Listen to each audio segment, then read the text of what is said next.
Good morning dear student, मैं engineer Mahendra David आप लोगों का वेलकम करता हूं आपके अपने channel excellence point. Dear student, today we are discussing about method of charging. Method of charging start करने से पहले हम लोग प्रीवियस क्लास के बारे में कुछ बात करते हैं। प्रीवियस क्लास में हमने पढ़ा कि जब हम किसी बॉडी को चार्ज देते हैं या किसी बॉडी से चार्ज निकालते हैं तो जो हमारे पास चार्ज होता है वो इंटीग्रल मल्टीपल ऑफ इलेक्ट्रॉन्स होता है। मतलब हम एक बॉडी से दूसरे बॉडी में इलेक्ट्रॉन का ट्रांसफर करते हैं। तो आज हम लोग सीखने वाले हैं कैसे हम एक बॉडी से दूसरे बॉडी में इलेक्ट्रॉन का ट्रांसफर करते हैं। तो इलेक्ट्रॉन का ट्रांसफर करने के लिए हमारे पास बेसिकली 3 मेथड्स होते हैं। पहला फ्रिक्शन, दूसरा कंडक्शन एंड तीसरा इंडक्शन। तो सबसे पहले हम स्टार्ट करते हैं फ्रिक्शन। तो देखेंगे फ्रिक्शन मेथड में हम क्या करते हैं कि हमने 2 बॉडी लिया और दोनों बॉडी को रब करते हैं। तो रब करने पर हम ये देखते हैं कि हमारे पास दोनों बॉडीज क्या हो जा रही हैं, चार्ज हो जा रही हैं। मतलब एक बॉडी से इलेक्ट्रॉन ट्रांसफर होकर दूसरे बॉडी में चला जा रहा है। तो देखेंगे जैसे हमने लिया, हमारे पास एक बॉडी था और ये हमारे पास दूसरा बॉडी है, इसको हमने नाम दिया ए, इसको नाम दिया बी। हमने इन दोनों को रब किया और रब करने पर हम देख रहे हैं कि हमारे पास बॉडी ए जो है पॉजिटिव चार्ज हो जा रहा है और बॉडी बी जो है हमारे पास वो निगेटिव चार्ज हो जा रहा है। देखेंगे मतलब ये कि हमारे पास बॉडी ए से इलेक्ट्रॉन बॉडी बी पे ट्रांसफर होते। तो जो बॉडी हमारे पास इलेक्ट्रॉन को लूज करता है वो हमारे पास निगेटिवली चार्ज होता है और जो गेन करता है वो हमारे पास निगेटिवली चार्ज होता है। मतलब जो लूज किया वो पॉजिटिव चार्ज और जो गेन किया वो नेगेटिव चार्ज होता है।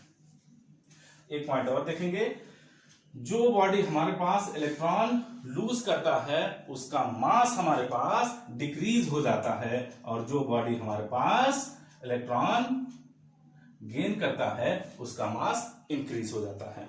तो यहां पर एक क्वेश्चन और हमारे पास बन सकता है कि हमारे पास बॉडी ए ही क्यों पॉजिटिव हुआ और बॉडी बी ही हमारे पास नेगेटिव क्यों हुआ। इसका रीजन होता है हमारे पास मटेरियल। हमारे पास जो मटेरियल है उनकी इलेक्ट्रॉन एफिनिटी, जिस मटेरियल की इलेक्ट्रॉन एफिनिटी ज्यादा होती है वो हमारे पास नेगेटिव चार्ज गेन करता है और जिसकी इलेक्ट्रॉन एफिनिटी कम होती है वो हमारे पास पॉजिटिव गेन चार्जिंग करता है।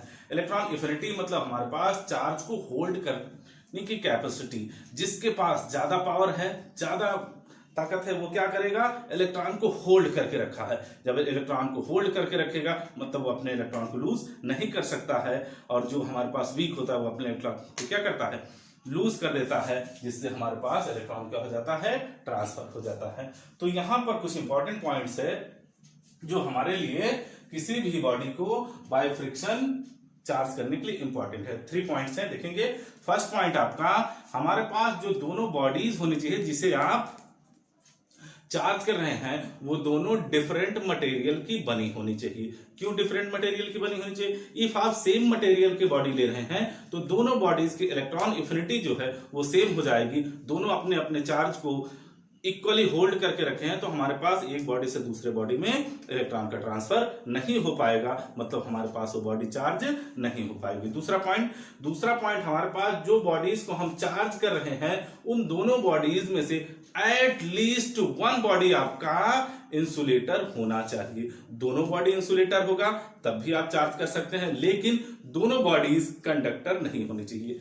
तो समझेंगे क्यों कंडक्टर नहीं होनी चाहिए। जैसे हमने लिया ये सिल्वर लिया और ये कॉपर लिया, हमने सिल्वर और कॉपर को रब किया तो देख रहे हैं कि हमारे पास सिल्वर से कॉपर में या कॉपर से सिल्वर हमारे पास चार्ज जा रहा है। लेकिन जब आप इसे टच करवाएंगे, जैसे ही टच करवाएं तो आप इस चीज को जानते हैं, क्लास 10th में पढ़े हैं कि हमारे पास कंडक्टर क्या होते हैं, चार्ज को फ्लो करते हैं। जैसे हमने क्या किया, देखा कि इसमें हमारे पास इलेक्ट्रॉन गया, लेकिन अब देख रहे हैं कि इसमें क्या हो गया, हमारे पास एक्सेस ऑफ इलेक्ट्रॉन हो गया। अगर ये दोनों आपके कंडक्टर होंगे तो तुरंत आपका बी से ए में इलेक्ट्रॉन का ट्रांसफर हो जाएगा। मतलब आप 2 कंडक्टर बॉडीज को चार्ज नहीं कर सकते हैं bye rubbing method. Third point आपका है कि जो हमारे पास दोनों बॉडीज चार्ज होती हैं दोनों पर equal and opposite charges acquire करते हैं। मतलब जितना ये बॉडी पॉजिटिव चार्ज होगा उतना ही ये नेगेटिव चार्ज होगा, बट डिफरेंस क्या होता है कि एक हमारे पास पॉजिटिव होता है साइन में और एक नेगेटिव होता है। तो इस पॉइंटों को लिख लेते हैं, बहुत इंपॉर्टेंट पॉइंट है ये।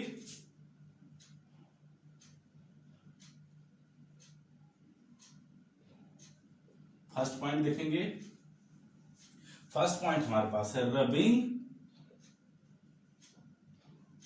Body should be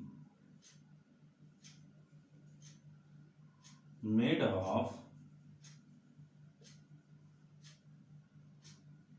different material. Number second, at least one body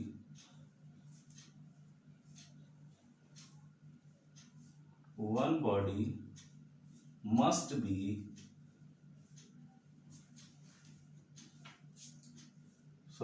should be insulator. Number third देखेंगे, थर्ड पॉइंट हमारे पास क्या है, both bodies acquires equal and opposite charges. ये 3 पॉइंट है जिसके बेसिस पर हम किसी भी बॉडी को चार्ज कर सकते हैं। तो अब समझते हैं कि हमारे पास बाय फ्रिक्शन मेथड में क्वेश्चंस कैसे आते हैं। तो क्वेश्चन देखेंगे, देखते हैं क्वेश्चन नंबर फर्स्ट देखें। क्वेश्चन नंबर फर्स्ट कह रहा है method of charging by friction the body which gain negative charge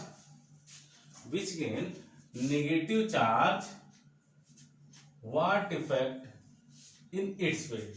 मतलब क्वेश्चन कह रहा है कि आपका देखेंगे सॉल्यूशन यहां हम कर दे रहे हैं।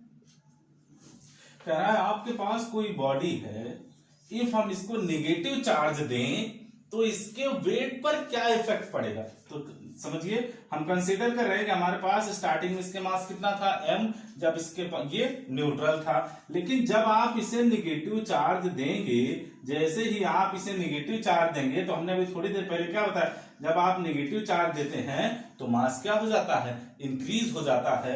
जब मास इंक्रीज हो जाता है तो हम जानते हैं वेट हमारे पास क्या होता है, वेट हमारे पास होता है मास इंटू एक्सीलरेशन। जब आपका मास इंक्रीज कर गया तो आपका वेट भी क्या करेगा, इंक्रीज कर जाएगा। मतलब हमारे पास क्या इफेक्ट पड़ेगा, weight of the body increases, weight of the body क्या हो जाएगा, इंक्रीज हो जाएगा।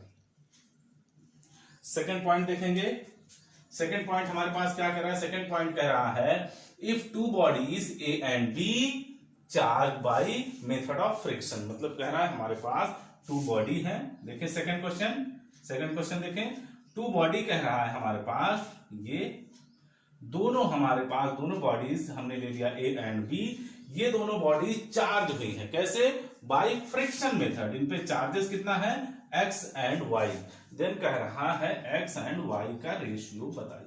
तो हमने अभी थोड़ी देर पहले बताया कि जब हमारे पास, तीसरा पॉइंट देखें, तीसरा पॉइंट हमने क्या बताया कि जब आप किसी बॉडी को चार्ज करते हैं तो वहां पर जो हमारे पास चार्ज का ट्रांसफर होता है वो इक्वल एंड अपोजिट होता है। मतलब x की वैल्यू जो है वो इक्वल है किसके, माइनस y के। मतलब आप लिख सकते हैं x divided y equal to -1। मतलब x और y का रेशियो कितना आएगा, -1 के इक्वल आएगा। क्वेश्चन नंबर 3 देखते हैं। 3 देखें, ये आपका एनसीईआरटी का क्वेश्चन है,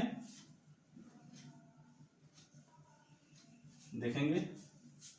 क्वेश्चन नंबर 3 क्या कह रहा है, क्वेश्चन नंबर 3 कह रहा है पॉली पीस रब्ड। कोई हमारे पास पॉलीथीन का पीस है जो किससे रब किया जा रहा है, वूल से रब करने पर ये हमको फाइंड हुआ कि उस पर क्या आ जा रहा है, निगेटिव चार्ज आ जा रहा है, जिसकी वैल्यू कितनी है, ये गिवन है आपका। अब कह रहा है estimate the number of electron. कह रहा है कि कितना नंबर ऑफ इलेक्ट्रॉन हमारे पास ट्रांसफर हुआ। तो देखेंगे, ये हमने लिया, हमारे पास कौन सा बॉडी है, पॉलीथीन है, यहाँ पर कोई क्या है, हम समझ लें ये वूल है। अब इसे हमने रब किया तो वूल से हमारे पास इलेक्ट्रॉन कहां पे चले गए, पॉलीथीन पे, और कितने हमारे पास चले गए, सॉरी चार्ज हमारे पास किसमें से, वूल से पॉलीथीन पे गया, और जिसकी वैल्यू कितनी है, क्योंकि वैल्यू है 3 × 10⁻⁷ कूलम। तो कह रहा है कि इस बॉडी पर वूल से आपका पॉलीथीन पर कितने इलेक्ट्रॉन का ट्रांसफर हुआ। तो इससे पहले वाली क्लास में हमने पढ़ाया था क्वांटाइजेशन में Q = Ne। तो यहां पर पूछ रहा है कि नंबर ऑफ इलेक्ट्रॉन मतलब कितने हमारे पास इलेक्ट्रॉन का ट्रांसफर हुआ। तो हम लिखेंगे N = Q/E। वैल्यू रखो 3 × 10⁻⁷। E की वैल्यू कितनी होती, 1.6 × 10⁻⁹ कूलम। इसे सॉल्व करें, आप इसे सॉल्व करेंगे तो कितने टाइम जाएगा, नियर अबाउट 1.875 जाएगा। सॉल्व करिए, और 10⁻⁷ 19 ये आपका आ गया 10⁻12 इलेक्ट्रॉन। इतने इलेक्ट्रॉन का ट्रांसफर हुआ किसमें से, वूल से पॉलीथीन में। अब देखिए फिर क्या कह रहा है, सेकंड पॉइंट कह रहा है, सेकंड पॉइंट कर रहा है is there transfer of masses from the wool to polythene. कह रहा है क्या हमारे पास वूल से पॉलीथीन पे मास का भी ट्रांसफर हुआ, बिल्कुल हुआ, क्योंकि जब हमारे पास यहां पर इस वूल से इलेक्ट्रॉन इस पे आया तो कैसे आया भाई, उसका अपना इलेक्ट्रॉन का भी तो कुछ मास है, मतलब हमारे पास मास भी तो उसका आया ना साथ में, मतलब हमारे पास क्या हुआ कि पॉलीथीन का मास भी क्या हुआ, इंक्रीज हुआ। तो कितना इंक्रीज हुआ देखेंगे, हमारे पास इंक्रीज मास हमारे पास हो जाएगा M = number of electron into mass of electron.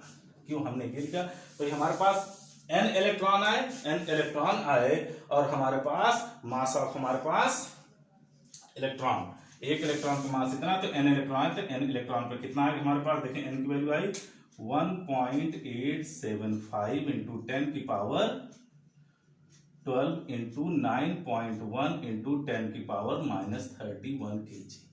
ये क्या है, ये आपका इलेक्ट्रॉन का हमारे पास चार्ज होता है। इसे सॉल्व करेंगे तो ये नियर अबाउट आपका 1, ये आपका इसे क्या ले सकते हैं, इसे ले सकते हैं आप नियर 10, तो ये आपका 17 के आसपास आया, आपका आएगा 17.0 और कितना जाएगा 625। अब पावर देखेंगे 31, 12 सब्सट्रैक्ट करेंगे, आपका आ गया 10⁻19 kg -19 kg। इतना हमारे पास मास का ट्रांसफर हुआ।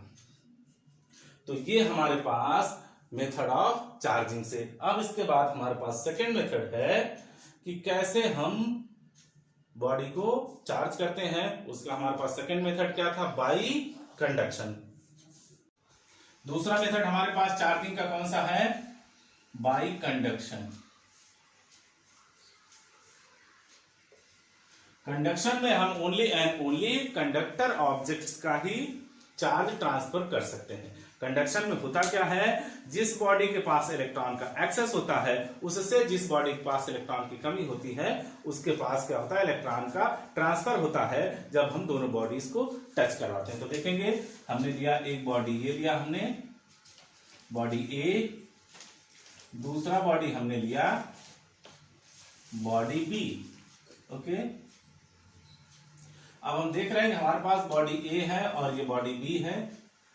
इसके पास हमारे पास पॉजिटिव चार्ज है, क्या है, पॉजिटिव चार्ज है, देखिए पॉजिटिव चार्ज है। और ये दूसरा बॉडी जो हमारे पास है बी, वो हमारे पास क्या है, न्यूट्रल है।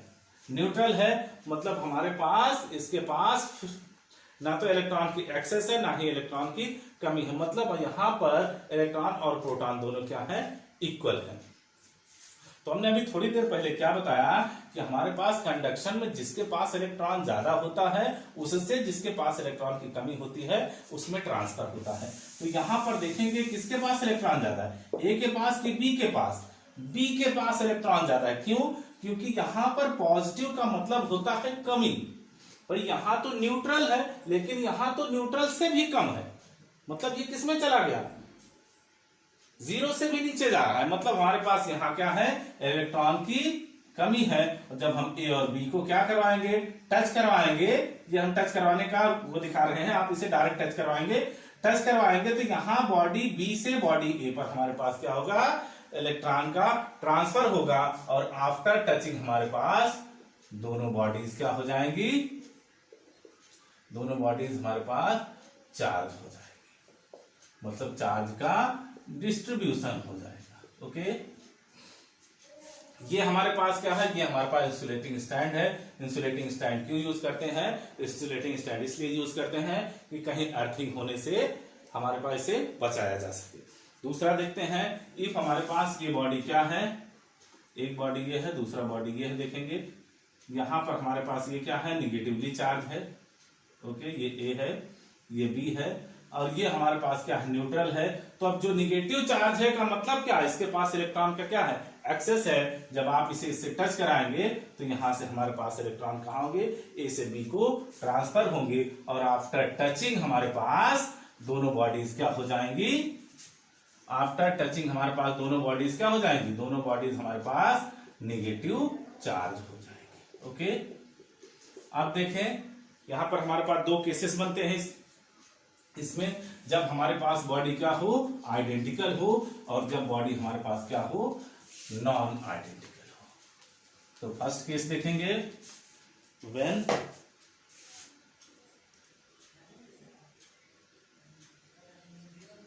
बॉडीज आर आइडेंटिकल, जब दोनों बॉडी क्या है, आइडेंटिकल है। हमने क्या लिया, एक बॉडी हमने ये लिया, दूसरा बॉडी हमने ये लिया, ठीक है। अब हम ले रहे हैं कि हमारे पास इस पे चार्ज क्यू है और इस पे चार्ज कितना है, 0 है। ओके, क्लियर है।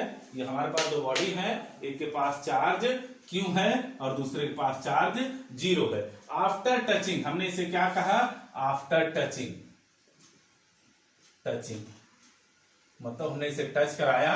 अब टच कराने के बाद क्या होगा, दोनों बॉडीज पे न्यू चार्ज कितना आएगा, दोनों बॉडीज पे चार्ज का डिस्ट्रीब्यूशन जो होगा वो न्यू चार्ज हमारे पास होगा, न्यू चार्ज हमारे पास होगा, दोनों चार्जेस का सम, मतलब हमारे पास Q प्लस 0,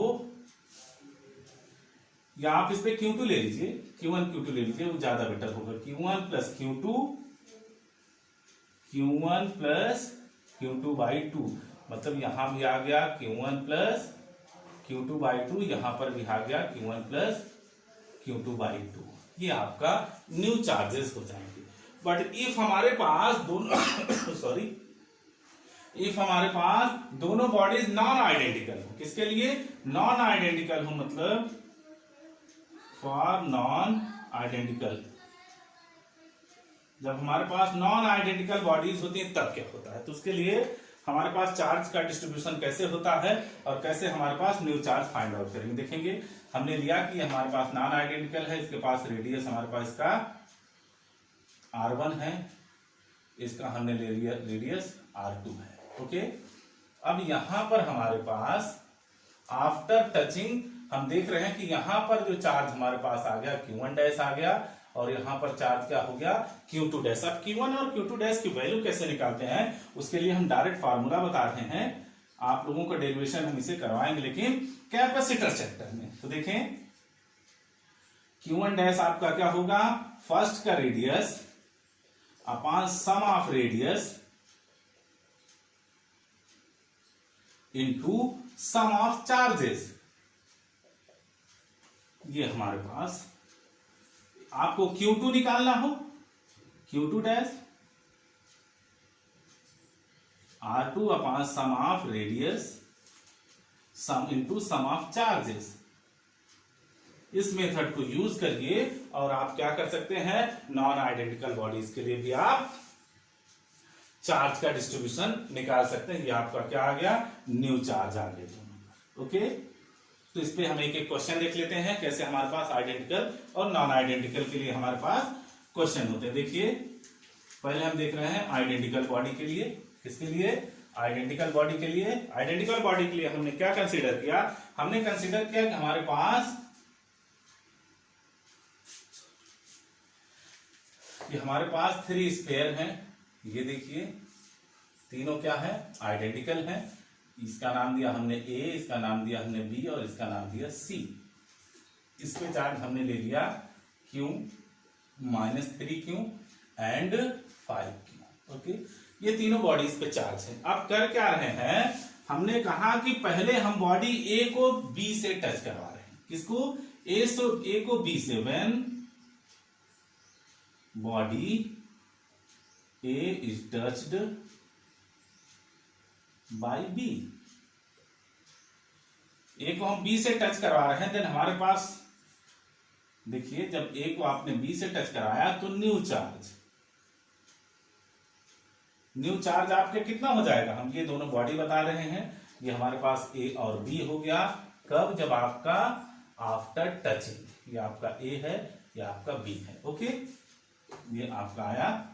तो जब आपका न्यू चार्ज, हमने क्या बताया अभी, जब आइडेंटिकल बॉडी होते सम ऑफ चार्जेस, मतलब q plus -3q divided by 2, आपका कितना आएगा, सॉल्व करेंगे -q, मतलब दोनों पर नया चार्ज कितना आ गया, -q and -q।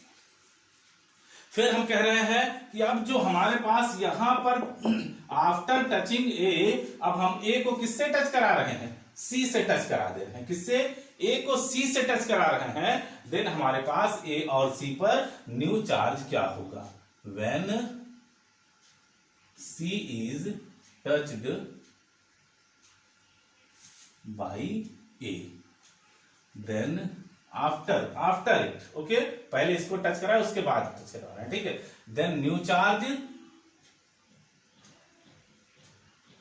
on A and C, अब A और C पर उसके बाद नया चार्ज क्या होगा, देखिए sum of charges -q plus 5q by 2, मतलब कितना आपका आ गया, 2q। ठीक है, तो आपका फाइनली आपका ए और सी पर कितना चार्ज आया, 2q आया, बी पर कितना आया, -q आया। तो ये तो हमारे पास तब आया जब हमारे पास आइडेंटिकल बॉडी है। अब हम ले रहे हैं कि हमारे पास नॉन आइडेंटिकल बॉडी के एक एग्जांपल ले रहे हैं, देखिएगा।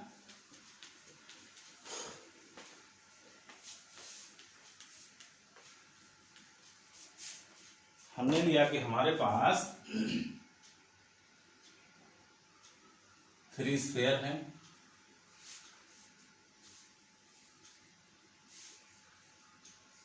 ए, B and C.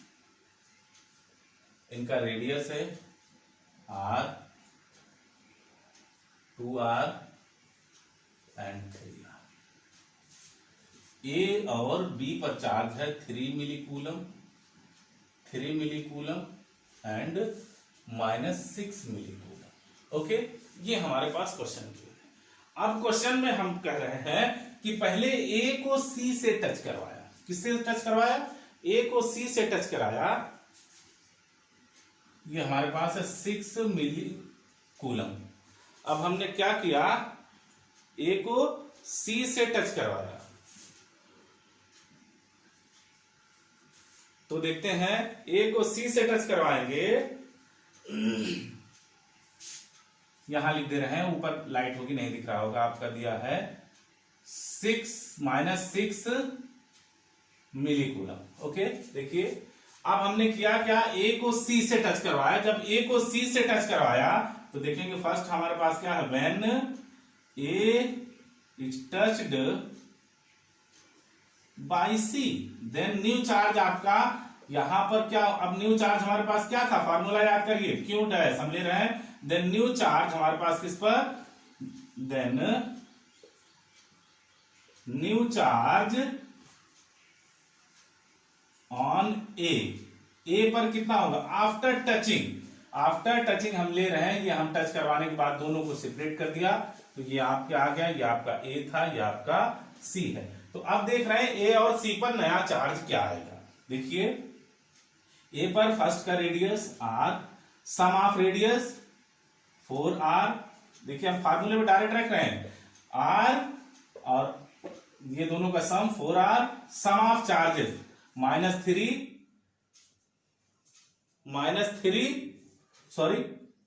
Micro milli coulomb minus, देखिए 6 मिली कूलम। आप इसे सॉल्व करेंगे तो आपका आ गया, r से r कैंसिल आउट हो गया, -3/4 मिली कूलम। ये आपका आ गया एट ए। एंड सेम हमारे पास एट सी कितना हो जाएगा, देखें 3r/4r, दोनों का सम निकालिए। 3 - 6 आपका कितना आ गया, -3 मिली कूलम। r से r कैंसिल, आपका आ गया -9/4 मिली कूलम। ये आपका आ गया। अब फिर क्वेश्चन इसके आगे अब क्या कह रहा है, आप देखिए हमारे पास चार्जेस कितने आ गए, ए पर आ गया -3/4 मिली कूलम और इस पे हमारे पास आ गया -9/4 मिली कूलम। अब क्वेश्चन क्या कह रहा है, ये तो हमारे पास ए को सी से अभी टच करवाया हमने। अब क्वेश्चन कह रहा है कि इसके बाद आफ्टर इट, इसे हटा दे रहे हैं हम। आफ्टर इट क्या कह रहा है कि अब हम ए को बी से हटा दिया हमने टच करवाने के बाद। अब कह रहा है कि जो आपका आया, क्या आया नया, बी और सी। अब जो आपका सी आया उस पे जो चार्ज है, अब आप बी को सी से टच करवाइए। देन हमारे पास न्यू चार्ज ऑन बी। जब आप बी को सी से आप टच करवा रहे हैं तो आपका चार्ज देखिए 2r/ some of radius 3r था इसका, हमारे पास कितना था 3r, आपका कितना आ गया 5r। एंड हमारे पास सम ऑफ चार्जेस देखिए कितना आएगा आपका 3 मिली कूलम -9/4 मिली कूलम। सॉल्व करेंगे, r से r कैंसिल हो गया 2/5 और ये आपका आ गया 12 - 9 इज 3/4 मिली कूलम। कट करिए, आपका 2 आपका आ गया 3/10 मिली कूलम। ये आपका आ गया बी पे चार्ज। सिमिलर हमारे पास बिल्कुल सिमिलरली आपको किस पे, ऑन सी। अब सी पर कितना, सॉरी एट सी, सी पर अब हमारे पास कितना न्यू चार्ज आएगा, देखिए सी पर हमारे पास ऑन सी हमारे पास कितना हो जाएगा 3r/ some of charges 5r। फार्मूले में जो पीछे अभी देखिए हमने क्या बताया था, R2/R1 + R2 some of charges. देखिए हमने निकाला था, कितना आया था 3/4 मिली कूलम। r से r कैंसिल, आपका आ गया 9/20 मिली कूलम। ये हमारे पास आ गया। तो हमने आपको बताया कि जब हमारे पास बॉडी आइडेंटिकल है तब कैसे चार्ज का डिस्ट्रीब्यूशन होगा, जब आइडेंटिकल नहीं है तब कैसे होगा। अब हमारे पास बचता है लास्ट बाय इंडक्शन, जिसे हम नेक्स्ट क्लास में एक्सप्लेन करेंगे। देन डियर स्टूडेंट, अगर आप लोगों को वीडियो पसंद आया हो और जो चीजें हमने पढ़ाई वो समझ आया हो तो आप लाइक और शेयर जरूर करें। इफ और कुछ आपको लगता है कि कुछ और बताना चाहिए तो आप हमें कमेंट करें, हम आपको उसके बारे में भी बताते हैं।